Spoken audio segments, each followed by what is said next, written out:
The Love, Life, and Lose Weight podcast will teach you the art and science of changing your habits around food. If you know what to do, but can't figure out why you're just not doing it, this is the right podcast for you. I'm your host, Advanced Certified Weight and Life Coach, Heather Beardsley. I've helped hundreds of women just like you figure out how to think and eat like a normal eater, lose weight, and love life on the journey to goal weight and beyond. Hey, welcome to episode 19. This episode is going to teach you 6 steps to a drama-free weigh-in. I find that successful weight loss means that you've got to find a way to track your weight in a way that doesn't traumatize you. So many of my clients and members of the membership, they have a very dysfunctional relationship with the scale. There's all kinds of automatic thinking that pops up because of the way that they weigh in and the way that they're used to thinking about it. So the idea today is to break that habit, that whole process of weighing in. If you have a negative relationship with weighing in, if you're fine with weighing in and it's no big deal, it's not drama filled for you at all, you can totally skip this episode and I'll see you next week. Okay, but this is for those of us who can tend to really get down on ourselves if the scale says something that you don't want, or if you're puzzled by what's happening by the scale, if you feel like it's a crapshoot when you get on that scale, this is for you. And it's a very simple process. So the reason why we're doing this is if you have a negative relationship with stepping on the scale to understand your results, if you're telling yourself a really terrible story that makes you feel awful and then sends you into spirals or gets you into all or nothing thinking, maybe you overeat over it, maybe you stop planning, maybe you have fuck it eats. Any of those things are directly in the way of your getting consistent results. We need to clean up this relationship with the scale. If you're fine with weighing in, you have no drama, you can skip this episode and I'll see you next week. This is for everybody else, though, who wants to clean up that relationship. So it's a quick 6-step process, and we're going to go through them now. The first step is to make sure that you are planning your food, and then at the end of every day or the next morning that you're reviewing what you said you would do versus what you actually did. In terms of, did you follow your plan?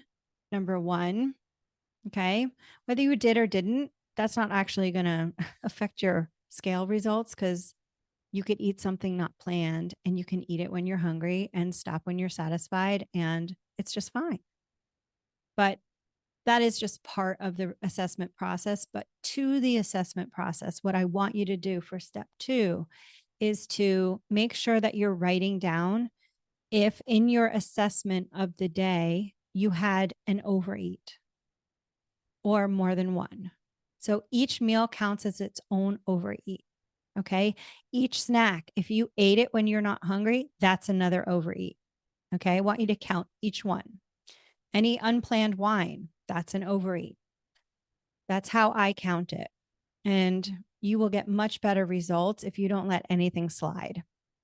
So an overeat can be if you put anything in your mouth and you are not physically hungry for it at the start of your eating. An overeat is also, let's say you did start when you were hungry, but you ate past what would be enough for you, where you were satisfied and you went to a sense of fullness in your stomach. That is also an overeat. Okay. So step 2 means you're going to flip through your plans and assessments for the past 7 days, and you're going to count the number of overeats. That's step number 2.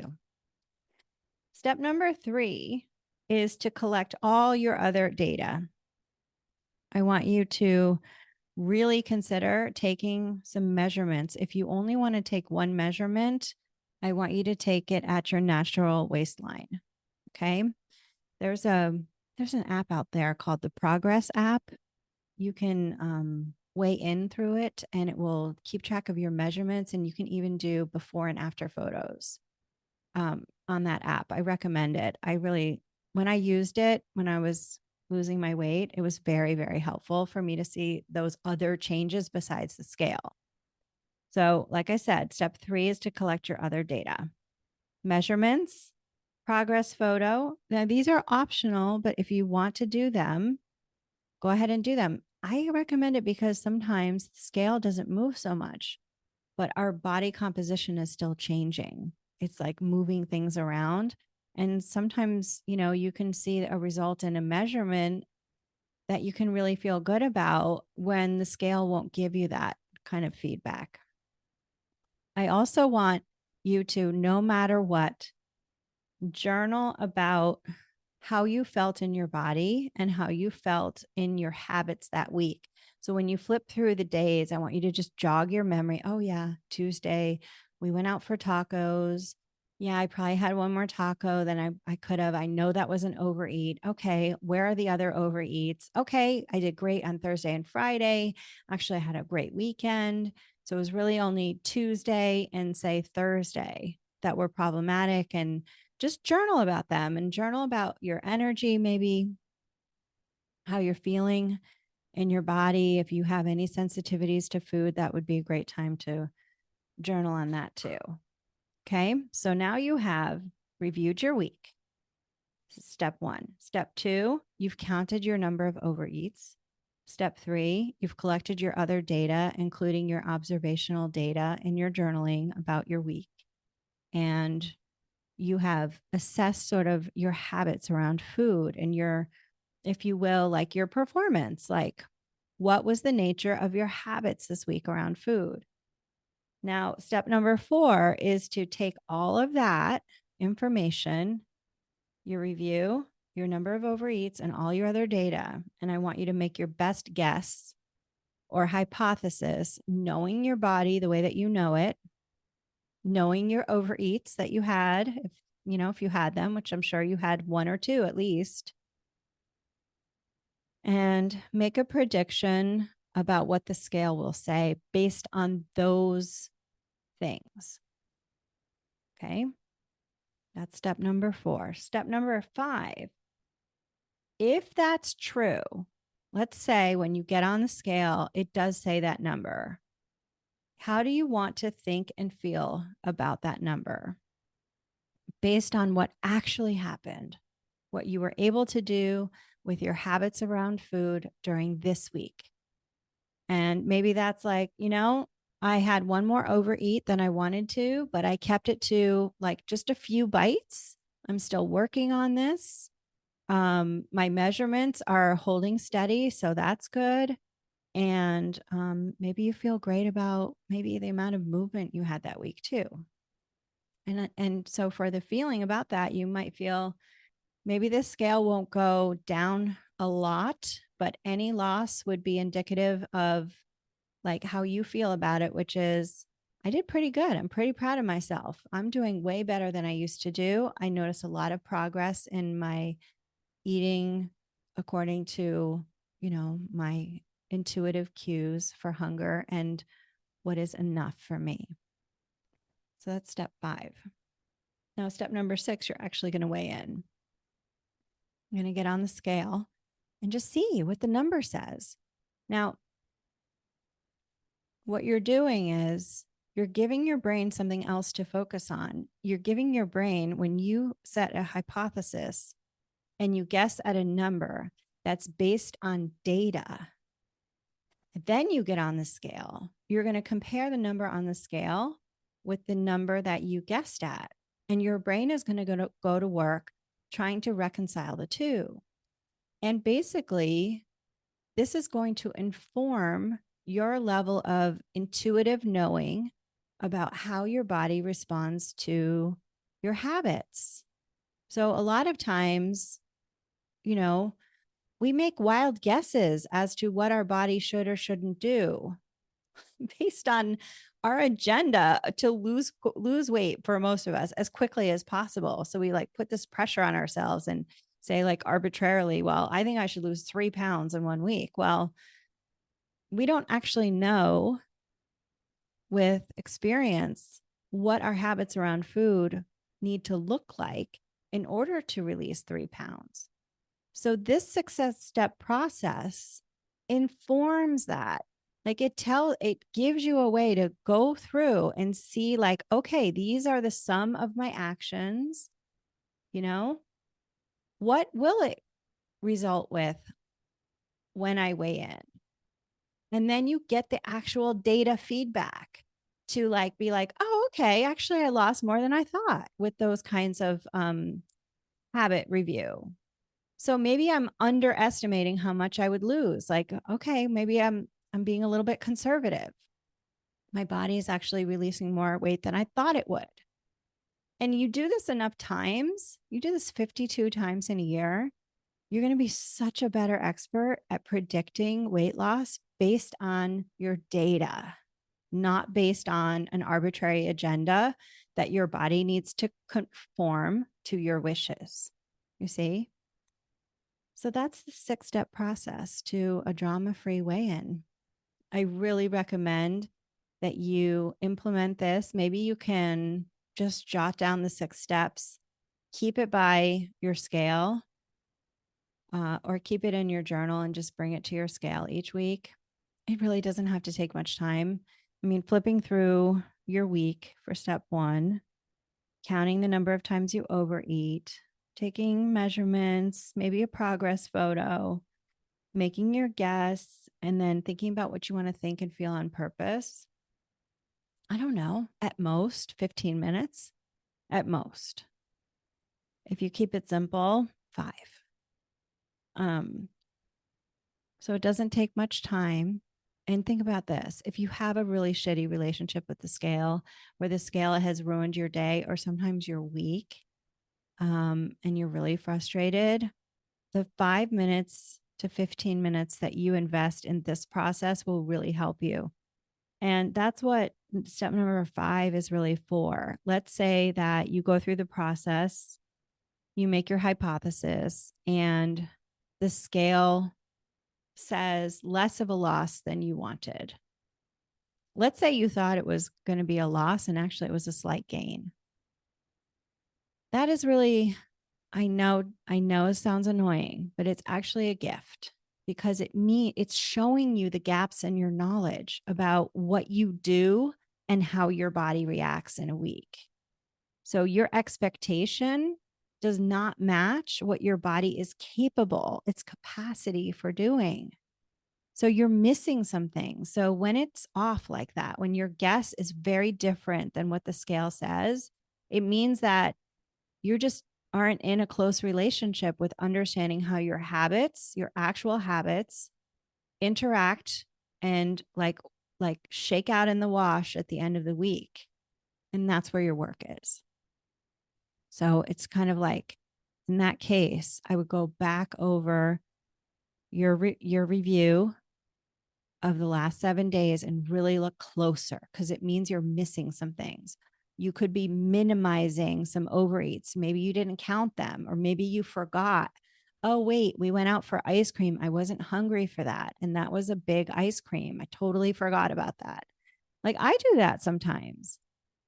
Our recall of what we did is really terrible on the fly. And that's why it's so important. And one of many reasons why I really recommend always to plan your food and just do a quick assessment so that you are keeping what your intention and then your actual actions of what you were able to do top of mind.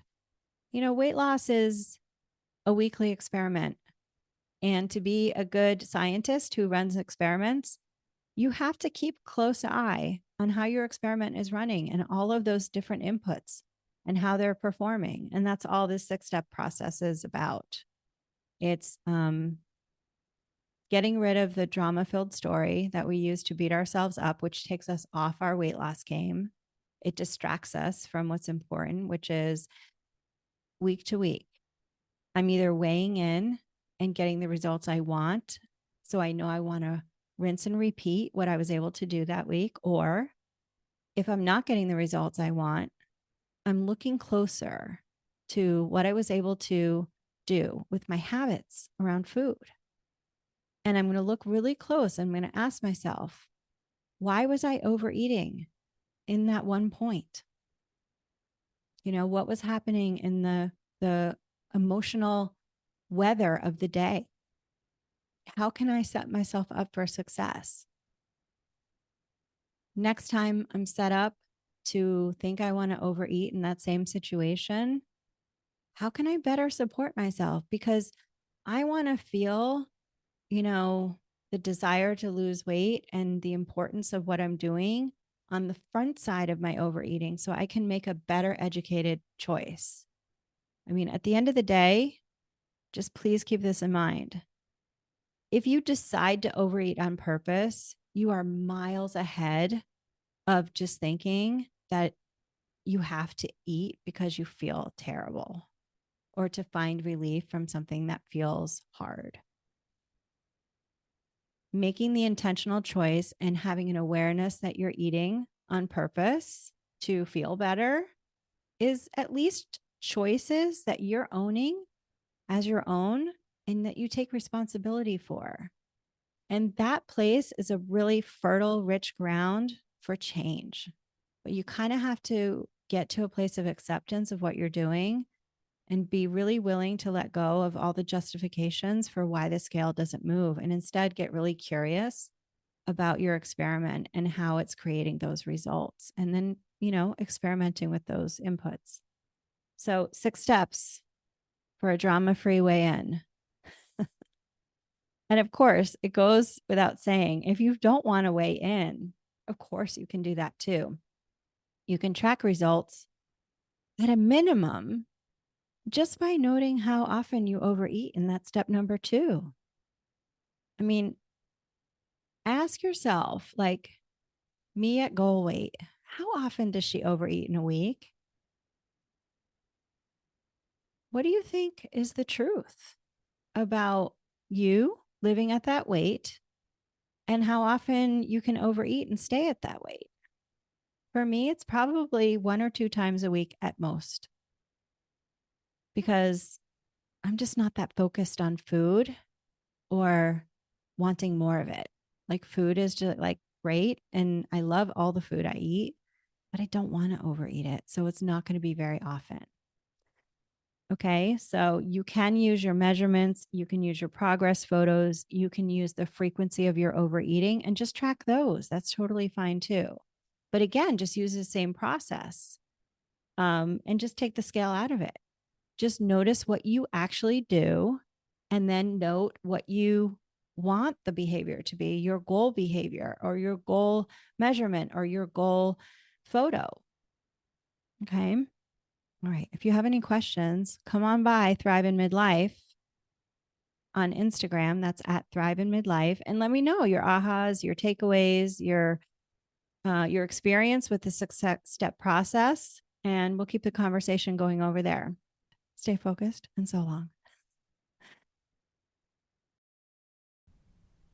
Hey, if this episode resonated for you, then let's connect. Visit hbeardsley.com/subscribe. That's HBEARDSLEY.com/subscribe and get on the list. You'll get a free gift, periodic coaching, plus advance notice of in-person events and workshops.